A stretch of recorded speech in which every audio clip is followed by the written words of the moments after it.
A box of new puppets arrived this week, so that's a great opportunity to make a video about how I start with a puppet. What are the first things I do with it? My name is Helen and I'm a hand puppet coach.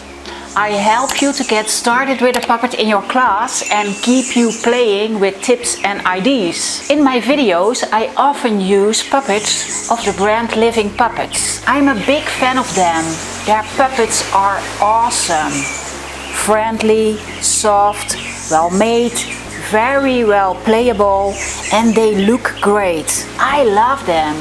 They make me and the children I work with smile. Let's take a look at this one. The yellow chick in the egg. Isn't he adorable? Living Puppets call him Piri. I can live with that name.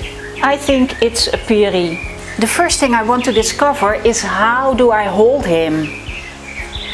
Where can I put my hand in? And what can I play? For example, can I play with his wings or not?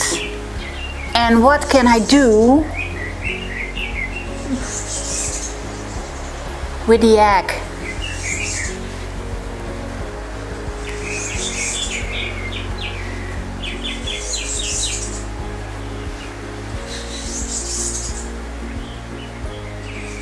And who is Piri?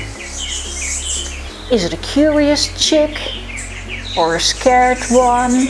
Or a very busy chick? What does he do when he sits on my hand? Where does he want to go to? So Piri, show me who you are. When I first meet a puppet, I am guided by the associations it evokes in me.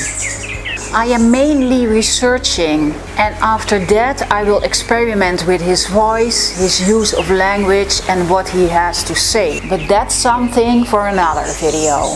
I'll put a link to the Living Puppets website below this video and made a playlist with different puppets and how to hold them. You can find it here. Subscribe if you didn't do it yet. Press the bell and you will be noticed when the next video is online. Thanks for watching, and remember, a puppet is a tool, not a toy. Bye!